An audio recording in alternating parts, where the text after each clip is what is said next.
Good evening, everybody. Thank you for coming tonight. I know it's a rainy, windy night out there, and there's other places to be, but we appreciate you taking the time to come and participate in our Action Plan community meeting. This is the first of two meetings. They're basically the same format, the same meeting. You don't necessarily have to attend both, but you're certainly free to, but it's the same content both nights. Tonight is in person here at Carney Academy. Tomorrow night is going to be on Zoom, and the link to that is available on our social media page, on the city website, and was made available in the press release that went out about this event as well. But we're glad that you're here in person and are engaging with us in this process, as always. Before we start, I want to acknowledge our Office of Housing Community Development team, Deputy Director Jen Clark. Joe Maya is up here with me, and Nicole Corral is down in front. You saw her at the table coming in. I'm Josh Amaral. I'm the Director of the Office of Housing Community Development, and I'm pleased to be here tonight to kick off this 2024 round of funding. We'll go through the presentation tonight, but most of you know our office for our work with the Community Development Block Grant, the Emergency Solutions Grant, home funding for affordable housing construction, first-time homeownership programs, and things of that nature. But we're here to hear from you about what the community needs, what you think the community needs, what you need personally. If at any point you can't hear me, I know we're not mic'd necessarily for audio, but I will try to project, and I think the room is set up well, but if you can't hear me, just let me know at any point. The overview of our meeting, we start just going through sort of the background, what the process is, talking about those funding sources that I mentioned, going through block grants, talking a little bit about our accomplishments from the previous year. So a year ago, 52 weeks ago today, we were in the same place doing the same thing, and it's likely that 52 weeks from now we'll be back doing the same thing, maybe here, maybe somewhere, but we'll be conducting this process again every year as we always do. The next step will be talking about the RFP stage, the request for proposals. This is sort of reframed as an application this year for folks to complete. We're shifting, for those of you who have applied before, we're shifting from a paper-based, email-based model to an online application, and we're very excited about that. It's going to help our team process things more efficiently. I think for those of you who are nonprofit partners, you're more familiar even now with online applications than the old, I used to be on the other side of this, print 7 copies with, the whole checklist and do all that. We're making that a little bit simpler. And then, of course, the most important part is getting your feedback and hearing from you about what you think we need more of, what you sense in your little corner of the world would be most important, and what you'd like to see this funding used for. On background, the city receives an annual allocation of funds from HUD, the Department of Housing and Urban Development, federally. Those funds are used to create, quote, strong, sustainable, inclusive communities and affordable housing for all. These automatically become priorities of our office by virtue of these funding streams. And then those funded activities align to the city's goal of creating a livable and sustainable community. We have this 5-year plan. We call it the Consolidated Plan. We're entering into what will be the 5th year of that process. Within that, every single year has its own annual plan. So like I said, this is the 5th year. This is our 5th annual plan within that. Next year will be an even bigger planning process, an even more comprehensive one, and we're looking for your feedback on how we can be as inclusive as possible and get the word out as much as possible, because those 5-year plans are really, really important. The 1-year plans are certainly important too, but setting the direction for half a decade to come, and our office would attest that those 5 years go by very quickly, but that's where we can really demonstrate a bigger impact, because when it comes to housing development or some other projects, they're often multi-year investments, multi-year projects, and they move quickly. The Consolidated Plan assesses affordable housing needs, assesses community development needs, identifies investment strategies and opportunities, and establishes priorities and goals. And then the Annual Action Plan, what we're talking about tonight, is the 1-year document that ties to that 5-year plan and sets the funding level for those activities. This plan will start July 1 of 2024. So we're here today to talk about this process, to kick off the funding cycle to come. We review applications that come in over the next few months, and then those projects are set to begin in July 1. They'll run through June 30th of 2025. I can't believe I'm saying 2025. It feels like we skipped a few along the way. Our planning process, 1, we review the current consolidated plan. 2, we listen. That's what we're here for. 3, we kick off that application round. 4, we take that feedback and create a draft plan. That comes out of our office. We propose it to the mayor and the city administration. It goes on to the city council for approval. We publish the final action plan. We solicit feedback on that plan, so there are opportunities all along the way for people to chime in and tell us what they think. And then lastly, upon approval, we submit that to HUD, and then the plan begins July 1, like I said. So in chart form: 1, determine needs; 2, set priorities; 3, identify resources; 4, establish goals; 5, administer the programs; and 6, evaluate performance. It's important for me to highlight the team here tonight. There are about a dozen members of our team who are not here tonight.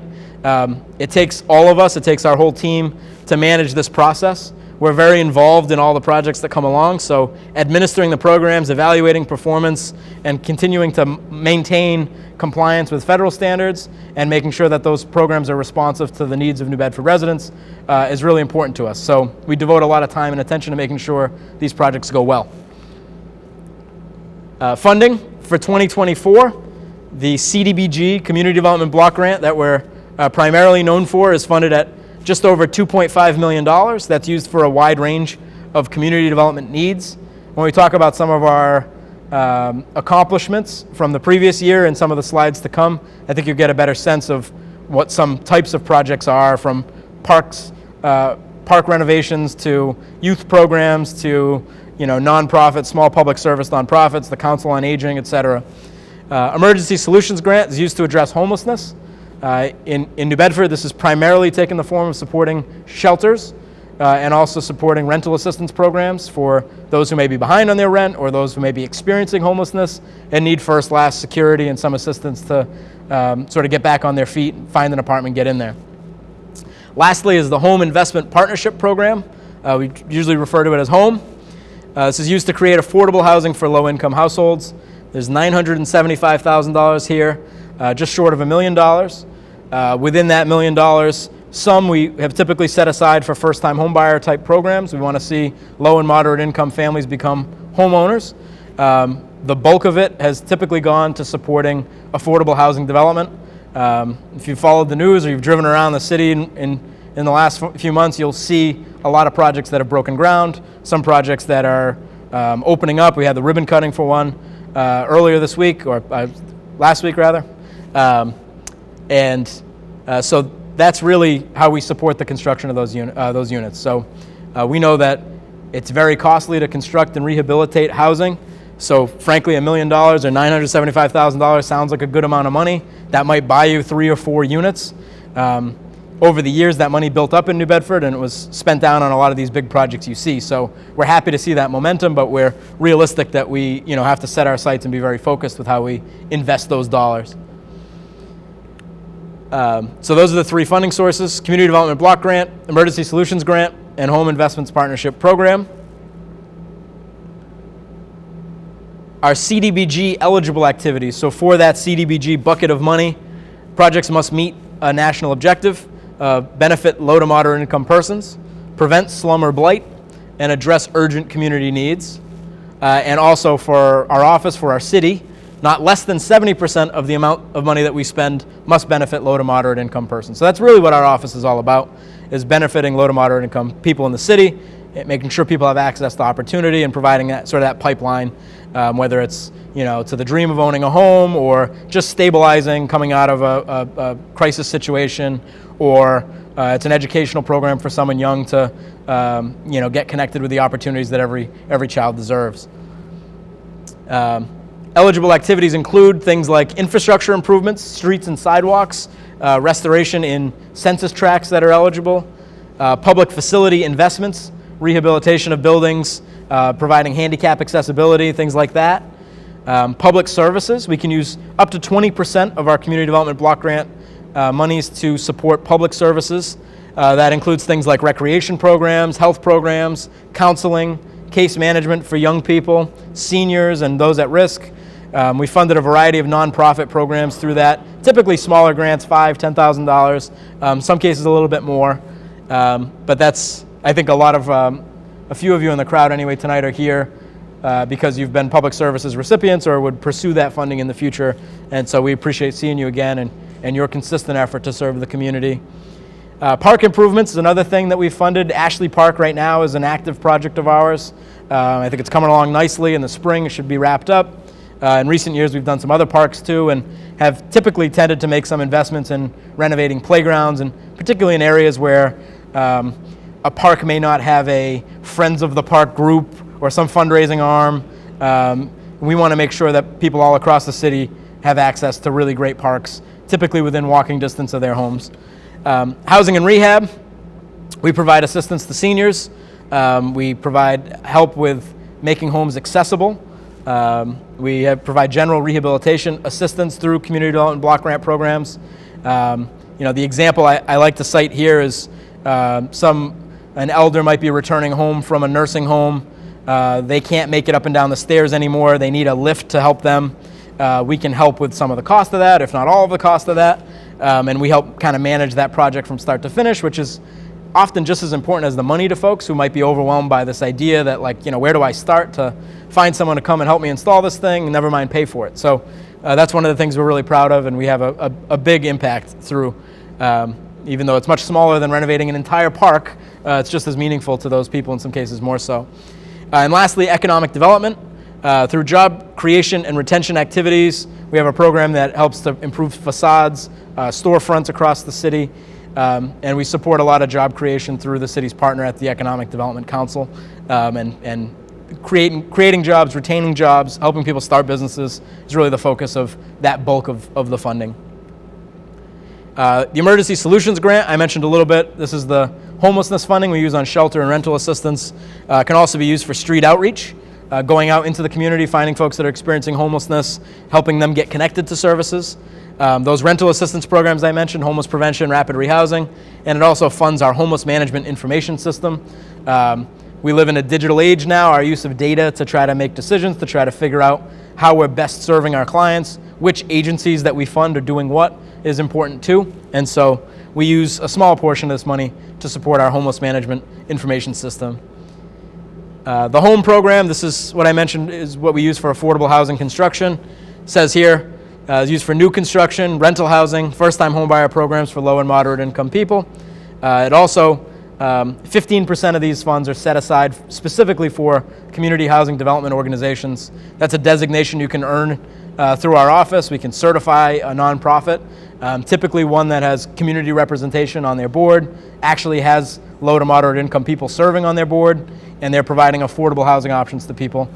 So that's we're required to spend some of this money to assist those organizations, and through some other funding streams, really not on the docket tonight. We're looking to try to build our array of those nonprofits.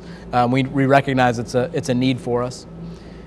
Our accomplishments from the previous fiscal year, or FY22, over 6,000 city residents benefited from public service activities. Those are those nonprofit programs, the Council on Aging, youth programs like the Boys and Girls Club, a few others, many others, 20 others, 25 others, something like that.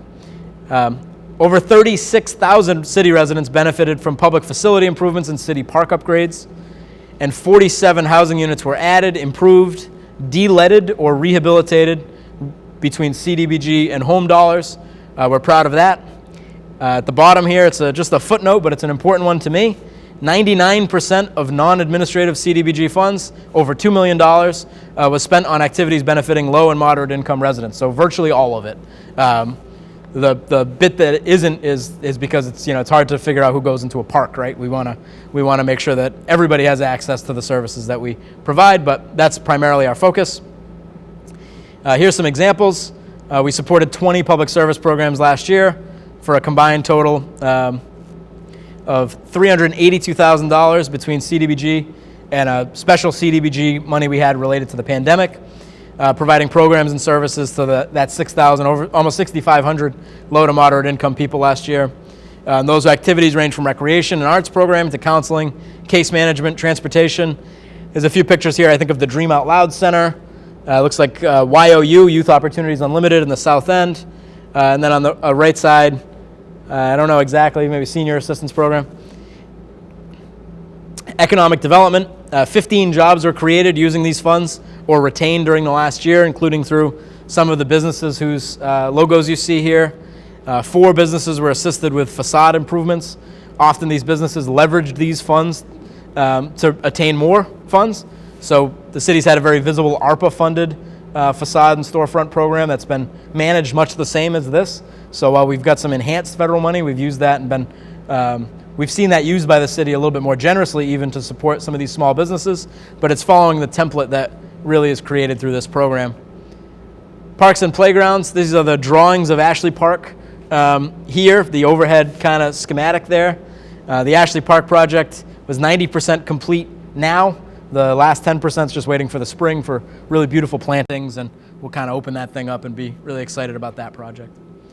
Public facilities, these are improving buildings and spaces to run these programs, whether it's the Boys and Girls Club or pictured here is the Pace Community Food Center over on Park Street. This is one example. It was building renovations of a long vacant building. Many of you know it as the Andrews Dayhill Post VFW. That's been transformed into a community food center, basically a food pantry that also has some health programming and some other services that are run out of there in what I think is something that contributes to the community and also brings back to life what was a blighted and kind of abandoned building in a really nice area, a really nice part of town. Our Emergency Solutions Grant, the ESG program we talked about, the shelter served nearly 400 people last year. 8 rapid rehousing programs, this is helping folks who are experiencing homelessness to find a place and get back on their feet with first, last, and security, maybe some ongoing assistance. That helped 85 people last year. Homeless prevention, this is folks who might have fallen behind on their rent, helping to pay their back rent or assist them with their back rent. That served 90 people last year. And 200 persons were served through the street outreach activity that we mentioned. So when you think about the relatively small amount of money that we're allocated through ESG, I think it's around $250,000, $250,000. That's a lot of people helped. 400 people through shelter, 200 people on the street, and keeping people in their homes or helping them get stabilized in homes. That's another 175 people. We've made that money go a long way, and we hope to continue that going forward. Our home program accomplishments. This includes Neighborhoods First, first-time home buyer assistance, et cetera, homeowner rehab project and rental rehab projects. There's a picture there of someone at a closing for a first-time home buyer program. This is the Holy Family Apartment Project that we cut the ribbon on last Friday. This is 15 apartments of mixed income housing. Came out really great. Another building that's been vacant for a long time, brought back to life, and we know housing is such a crisis, such a shortage in the city right now. We're trying to address it as much as we can through every means and ability that we can. And so 5 of the units here are income restricted. The rents there range in the $700 or $800 a month range. We think are very affordable for folks. And then there are some market rate units that are, I think, moderately priced, even below what we see as market rate in the city nowadays. So more options for people to live. We like that, and we're just one piece of the puzzle. So it's a $3 or $4 million project, of which we've contributed a little more than $800,000. But that $800,000 attracts the rest of the capital necessary to make these projects a reality. So again, a little bit of funding through these programs ends up creating larger and more impactful projects. Beyond block grants, our office is deeply involved with the Homeless Service Providers Network. That's our area continuum of care. That's sort of the HUD jargon for this. The HSPN, as we call it, consists of 40 public, private, nonprofit, and faith-based organizations that work together around this issue of homelessness. As of last year,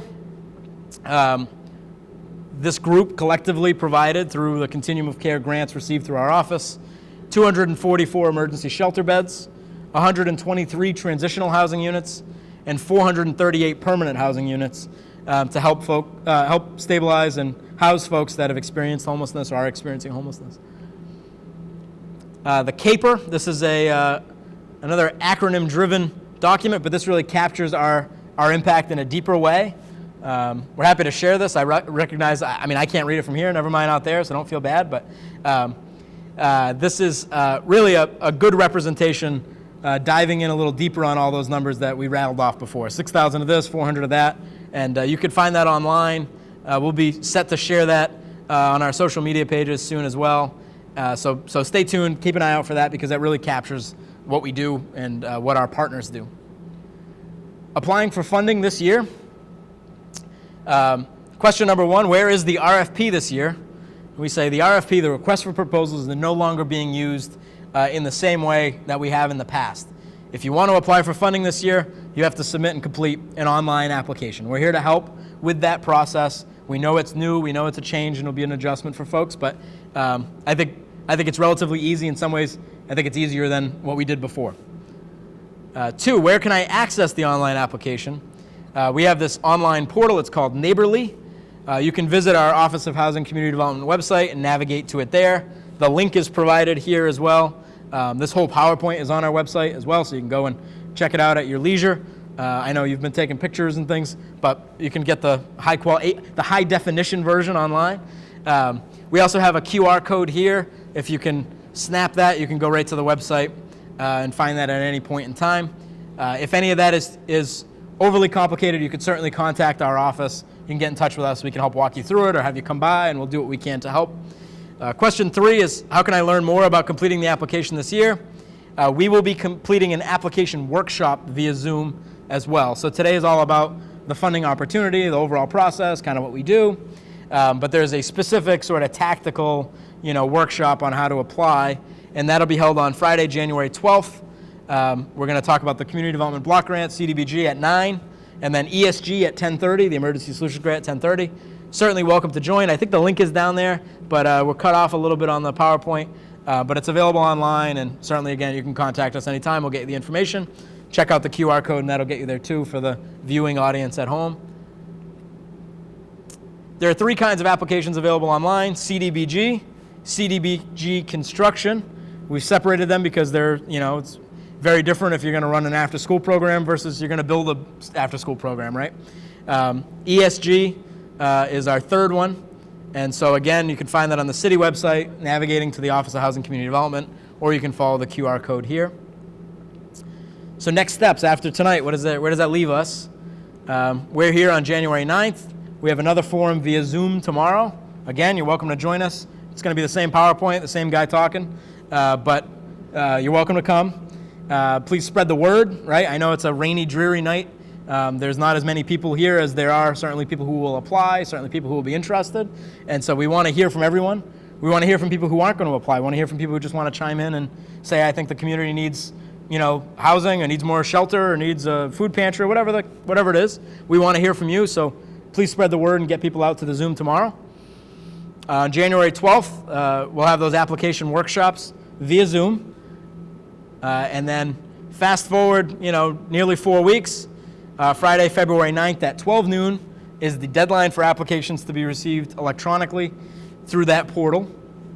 Anywhere along the way, you can reach out to us, can ask questions, figure out the new software, the new platform, any questions you have at all. Is this going to be compliant? Does this meet CDBG criteria? Is this kind of something you would entertain? If it's eligible, we'll take a look at it. We're committed to that, but we're happy to give feedback along the way, too. Those applications are received. We receive those back. Our office literally scores them. We review them closely. We have the difficult conversations about, which ones to prioritize over others. We've tended to continue to fund programs that we've funded for a while, recognizing, an after-school program should continue on if it's performing well and everything. So we go through all that. We look at new applications. We try to figure out how we can make this pie work to meet the needs of the community. So based on the feedback we receive, we want to make sure that our draft action plan reflects the community priorities that we're hearing. And so that draft action plan is made available in April, and there's a 30-day public comment period.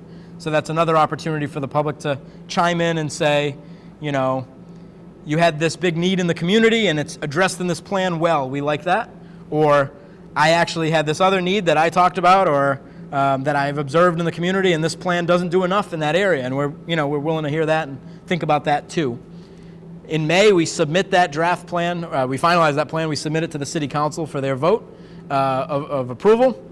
Once it's approved, we submit it to HUD for final approval, and then that goes on and becomes active on July 1. So we start our contracts with those agencies. We get the ball rolling on on all those various projects that we have. So here's the most important part, is generating your feedback, hearing from you tonight. And so we have 7 things we've kind of checked as things that we often hear, or the buckets that a lot of the things that we hear about fall under. But we would like to hear from you, get your feedback. What do you think our priorities should be? What do you think the community needs? And so I don't know if I can make it mobile with this microphone, but I will come to you and hand you the microphone if you'd like to speak. I'll remind you as well, there are other ways to submit feedback to us. You could send an email to us, you can call us outside of this event. Our cards are available on that table on the front, so if you're sitting here and you're thinking, I'm not prepared to speak tonight, but I do want to share my thoughts, you can certainly submit them that way, and we'll take that into consideration. But we'd like to hear from you, so with that, I will do my best Bob Barker impression and carry this microphone around. Think that works? Yeah, if others can come up here, that would be easier. But why don't we do this? Is anybody would like to come up and speak?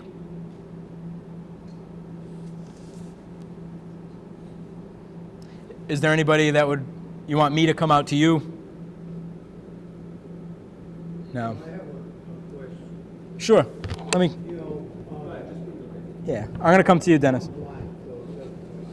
think everybody can hear my voice anyway. I want to make sure the people at home can. We're recording it too, but I'm coming right in front of you, Dennis, okay? The preservation of affordable housing is supposed to be building an elderly facility at Temple Landing. Is any of the block money go towards that? Because from what I understand, they're having funding issues. Does the city involve themselves at all with that? Yeah. Yeah, so Because that's part of HUD, right? yeah, so appreciate the question. That's a project that's been in the pipeline for a little while. We've talked about it. We've been in contact with them, and it is a potential project through funding for the home program. The city has been supportive of their application to the state for additional financing, and I think that's the step that they're kind of waiting on right now, is to be allocated other tax credits and other funding sources from the state. But the city is supportive of that project, and we've been in communication with them. This is one, I would say, where if they needed additional funding, we'd certainly entertain that conversation. But those commitments have happened in the past, and I think they've been lining up the other sources, not so much ours, which is we've already committed to supporting that project. So, but that's a good example of how these funds are used, is to support projects like that one. Yep. Thank you, Dennis. Okay. Any others?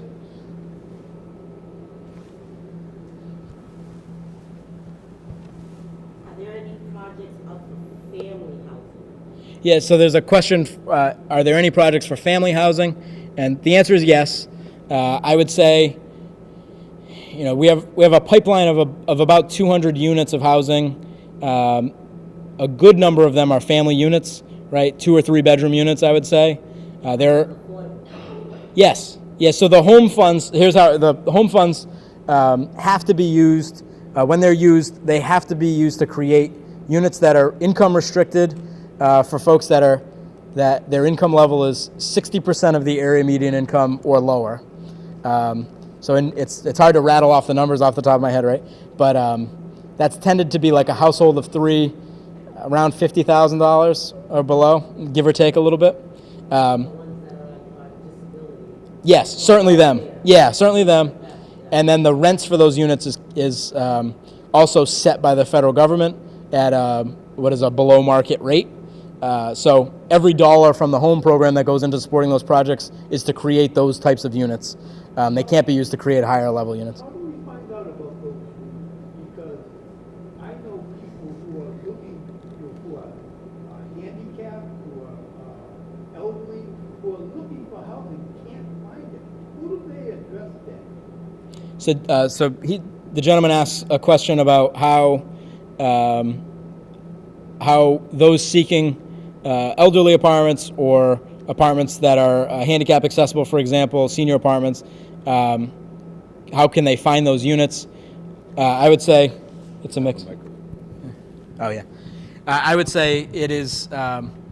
It's a little bit tricky because often these developments are undertaken by different groups, and so how they publicize their units it kind of varies. We try to the maximum extent possible in our office to publicize them. When we have the ribbon cuttings, we usually announce them. We usually do a press release for them and a big event. We've shared applications and information about how to get those rentals on our social media pages and website. But a lot of it falls on the developer. As part of receiving those funds, they have to submit to us a plan for how they're going to market those units. But I'm hearing your feedback, right, that more work could be done to get the word out about them and make them available. I think one of the frustrations, right, is there are relatively few of those units and then a lot of people looking for them, and so it's very competitive.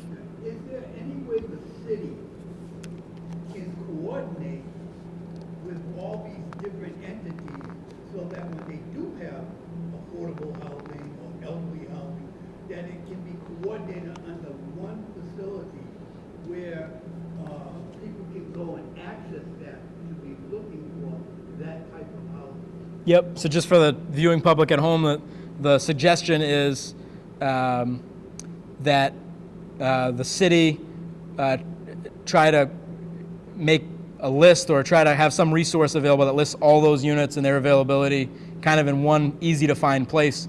And I appreciate that feedback, Dennis. I think we probably can do that. We know the projects that are in construction, we know that they're active, and we know more or less when they're coming to market. So that might be something like we could have a page on our website with a listing of those projects, the units, and maybe the contact information for the management companies that one would go through. So like that Holy Family project that I mentioned, the 5 units there that we funded that are income restricted units, they were available through a lottery process. So people applied to live in them, and then they sort of picked between all the qualified people for those units and selected 5 lucky tenants to move in. I don't know how many people entered the lottery, but I suspect it was more than just the 5.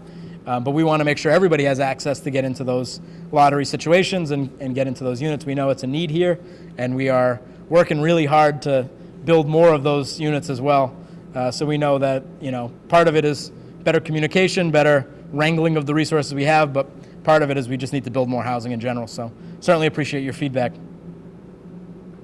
Thank you. I have another question. Okay. Yesterday, we had a meeting with the neighborhood association here at Carney Academy, and it came up that about homeless people, and how when there is an overflow, they open up an additional shelter.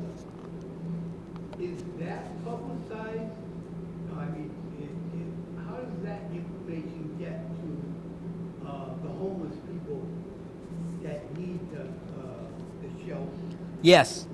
So it's publicized. We have what I think is a pretty good protocol to get the word out about that. So we do it through all the typical sort of media channels, social media, et cetera. We recognize that some of the folks that might be living on the street, are not checking their Facebook pages necessarily. But we also have our street outreach team that's funded through Emergency Solutions Grant. That they go out on the street and they keep an eye out for people. The police department does as well. So on a really, bitter cold night, really there should be nobody out there who doesn't know that these resources are available. And we try to be pretty diligent about that. But there's always, it's a hard group to reach. So it's always an active effort to try to get that information to as many people as possible.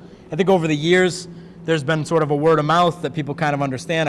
I suspect some of the people that we serve could tell me the rules for when that opens better than I could, right? It's like a feels like temperature of 28 degrees, inclement weather, things like that.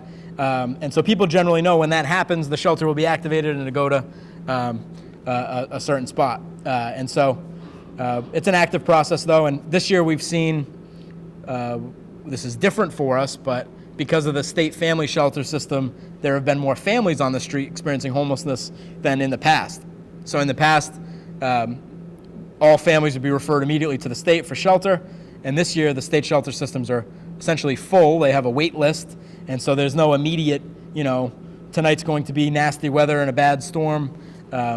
We've had answers for that for individuals, but for families, that's a statewide issue that we're working with our HSPN partners to try to solve. So we appreciate the thought, though. That's a good suggestion. Something we'll look at. I've heard that there's like some empty schools and things like that. Could something like that, could the city or whatever through these, maybe open up something like that for a shelter where there's more room, because, I've heard there is a need, there's not enough shelter space, for other homeless and stuff.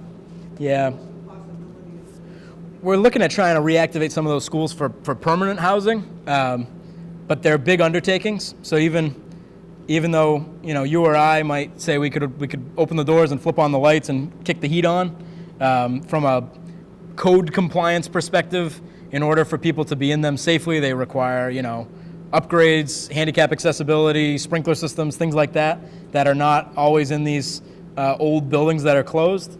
So this is one where you're butting up against the letter of the law and then some common sense solutions. And we're working with a lot of providers. I think in a lot of places the faith community has been really impactful.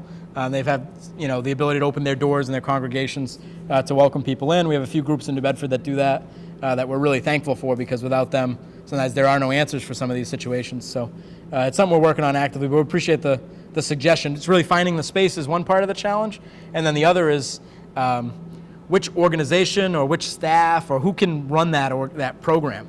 So we have only a couple different shelter providers in the city that have expertise in managing those things, and they've had their own issues finding staff and mobilizing just to keep the current programs afloat. So it's a challenge that a lot of our community partners are wrestling with, and there's not a lot of easy answers for it, but I appreciate the suggestion, and we'll definitely consider that. Some of the homeless are veterans. Does your organization work in coordination with the veterans organization here in the city to plug those people into veterans programs that can help them? We do. One of so actually, it's a great example. The funds that we're talking about tonight have been used in the past to fund the construction of the Veterans Transition House.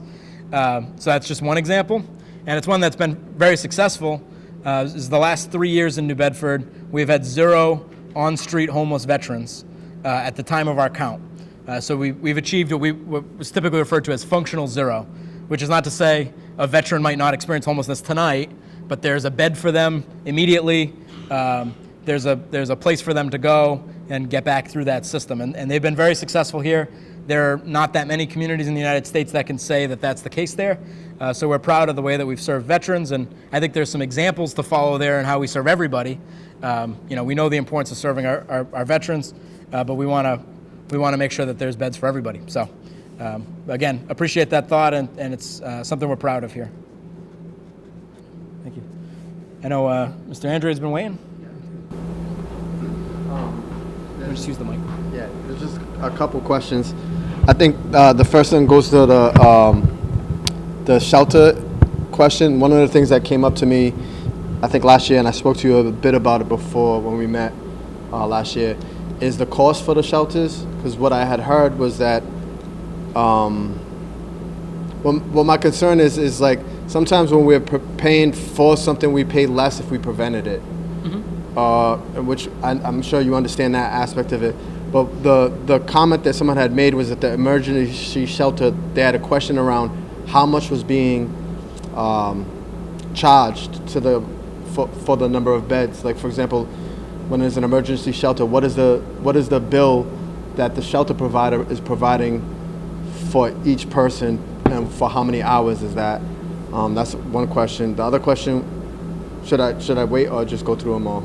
You go through them all. I can. The other question was in regards to the community block grant in itself. From my understanding, we talked about this. Can you talk into the mic? Like, The mic isn't the mic ain't given volume. There's no volume on them. It's just for TV. Yeah, so I could speak louder, but the community block grant, from my understanding, started happening in the city because of what happened in the 1970 in the summer. That because there was urban unrest in the city of New Bedford, particularly in this neighborhood, that the city became eligible for the community block grant. But because of city size, we wouldn't have typically been a city that receives the community block grant. But because there was unrest in the city, we've received it as a result of what was going on in the 70s, which was a housing crisis in the South and West End because of Route 18 and because of other issues.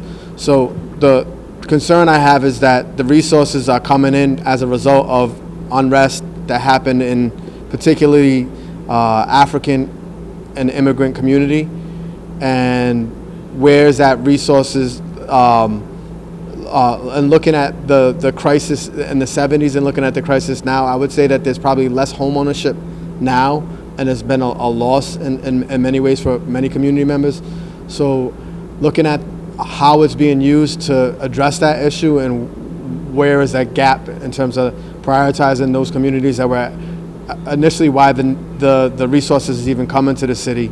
And then the second thing is in regards to, the third thing would be around the Section 8 vouchers. As we talked before, Patrick Sullivan, the previous director, said that it was too expensive to run a program that provided home ownership opportunities for Section 8 vouchers holders. So Section 8 is an opportunity to address disparities that people have in terms of why they're in poverty and housing being a major issue. By providing a voucher and that goes to rent, you're just subsidizing wealth for somebody that already owns a home or is buying a home and using a voucher to pay that mortgage off, rather than putting it in a position where the voucher holder is in a space where they're actually acquiring a home, and then it's eliminating potential generational lack of wealth, because now somebody who has Section 8, for how many years they have it, they pay their mortgage. If they start making more money, then they pay it on their own, but they have equity in a home already, rather than subsidizing someone else's home ownership, and then that person becomes more wealthy, and then that person is still a renter that is vulnerable to being pushed out of their house when market rate changes in a community. So those are the two things. And just like the curiosity around the CAPER study, in terms of like when things are like said, like it says a number for, like, say, number of people in shelter. What does that mean? Does that mean that somebody was in there for an hour? What is the metrics like, and where are those somewhere that we can look at? And there's just the last thing is to again stress that the definition of affordable is subjective, and that what we really need in this community is more low income support for low income people and poor people. Eric, thank you. Appreciate your feedback, and actually our meeting last year is often on my mind, especially when you talk about home ownership. I think the Section 8 to home ownership model is a really interesting one. It's one that requires really the leadership of the Housing Authority to look into, right? I think it's Boston has a program like that, and perhaps Brockton, but I don't think it's something that you can automatically do, is use a Section 8 voucher to pay a mortgage. But there are some things that you can kind of set up to enable, and I, for one, would be interested in looking into that to figure out how that can be done. It's out of the realm of our office, but I'm generally supportive of the idea.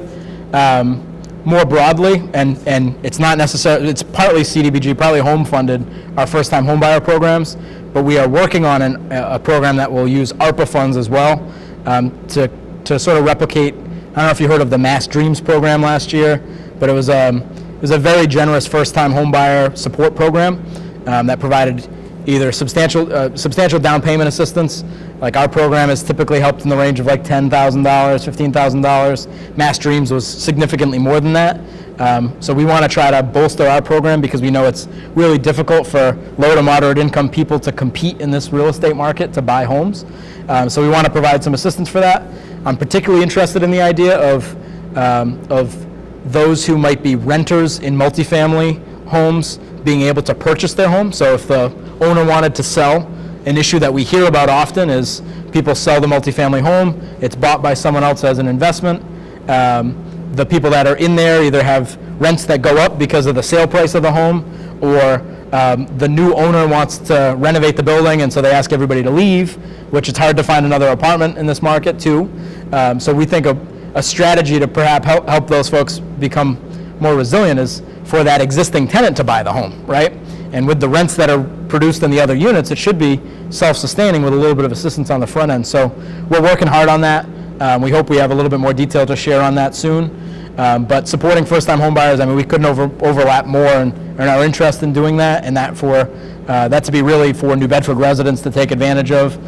So we're working intently on that. It's something we've always done in our office, but this sort of one-time opportunity to use these additional federal ARPA dollars, which are not controlled through our office, but we've made the case for, and the mayor, wholeheartedly supports increasing home ownership. So we're working on that. As for your shelter question, we commit a relatively small amount of money toward the operation of the Sister Rose shelter. $40,000 a year, Jen? How much is Sister Rose a year that we? It's like 18,000. 18,000, yeah. And the women's center is another 40. Okay. So between the women's center shelter programs and the Sister Rose shelter programs, Harbor House, it's a relatively small, $60,000, $70,000. At all of those sites, there are additional state funding sources that pay the bulk of the costs to operate them. Our funds are used sort of to leverage the additional funds that are received. So if you were to analyze it on like a per person, per bed basis, what we've committed is really small. What the state's committed is more substantial. I don't know the exact numbers, but we could work on getting those just to take a look. To your point about the CAPER and how that's calculated, my understanding is it's unduplicated individuals for the CAPER for shelter. Yes. Yeah. So we look at unduplicated individuals that stay, so we don't count the same person. If they've stayed in the shelter every day for a year, we count them once, not 365 times. I think I got 4 of your 5 questions, but I don't remember the other one. If you.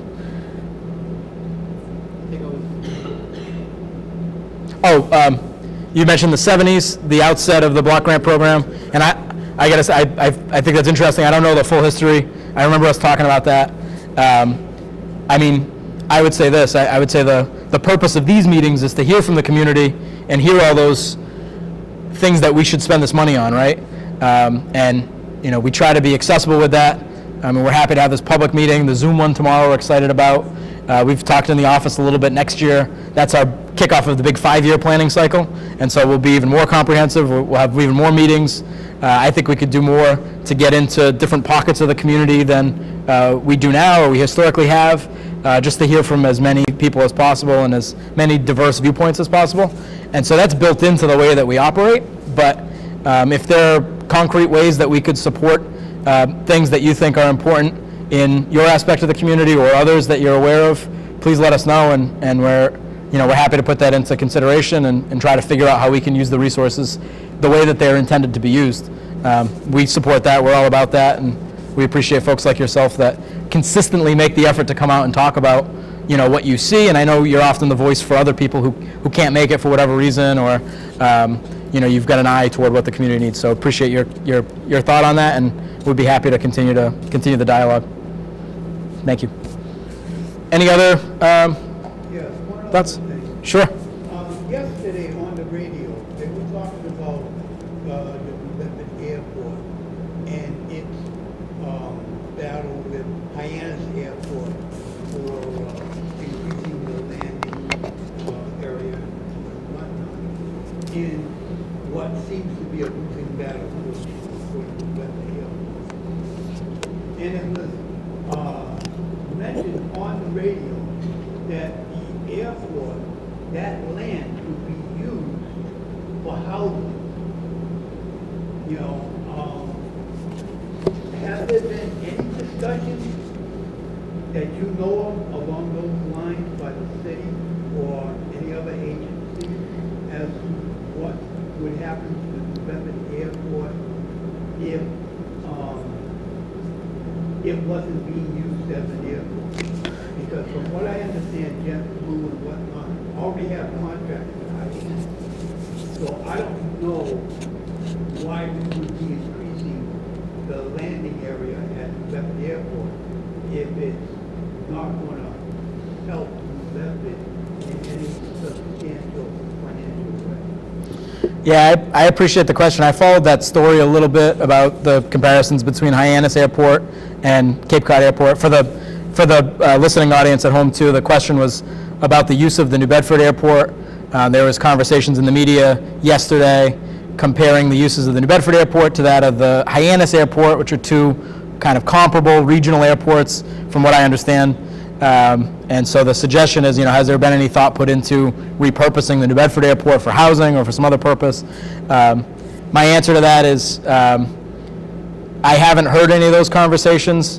To the contrary, there's been a commitment of significant resources from the federal government, the state government, one of the two, to replacing the New Bedford Airport terminal with a new modern terminal. And over the years, there's been investment in, as you said, widening the runways or lengthening them and making them more suitable to larger commercial air traffic. So every indicator that I've seen and heard is that there's been renewed investment in it as an airport. I don't know enough about the airport world and how close we are and all that. Where is this talk coming from about using or repurposing the New Bedford Airport for housing? Who is saying I don't know. it? On the radio, but I don't know Yeah, who's saying it. I gotta say, I'm thinking about Grace there. If there was someone saying that the airport should be used for housing, it'd probably be me. But but I haven't heard that conversation. I mean, we put out a housing plan back in March of last year, and one of the focuses of the plan is building new housing to address this concern that we have about the housing shortage. And one of the points that we make is that New Bedford is a city without that the city is largely built out, right? There's not a lot of vacant space to put a huge, massive development of hundreds of thousands of units here. So we talk about old school buildings where we might be able to get 15 or 20 units. We talk about vacant lots downtown where we might be able to build up for 40 units or so. But the size of those projects pales in comparison to what you see in other places where they're building out a 100-acre field with 1,000 units. What about the old Union Hospital in Saskatoon? Is that being used for housing or anything that we know of? I don't know what the status of that is now. I know there's some nursing homes that are vacant that we've been engaged in a little bit, but we're looking for every facility possibility. But I could say I have not heard anything about using the airport in that way. All indicators are that it will continue to be used as an airport and even invested in further for that use. What about the Union Hospital? Has anything been mentioned about the hospital in Saskatoon? Are there any vacant buildings there? Or? I'm not sure. I don't know exactly which property is the Union Hospital, but it's something we could look into. Appreciate the feedback and any other suggestions you have like that, potential redevelopment sites or anything like that. We'd be happy to think about and assess. And I want to make sure you get my information so you could give me a call or email me and we can. Yeah, I appreciate that. I appreciate your creativity and your engagement in the process. That's the type of stuff that we value. You know when they're gonna start St. Mary's Home? It's a good question. So that's a project that we've committed funding to.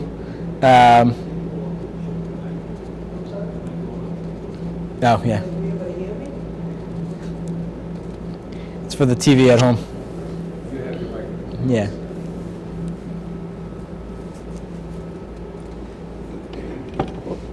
I was just asking if he had any idea when they'll be starting St. Mary's Home that's supposed to be used for housing.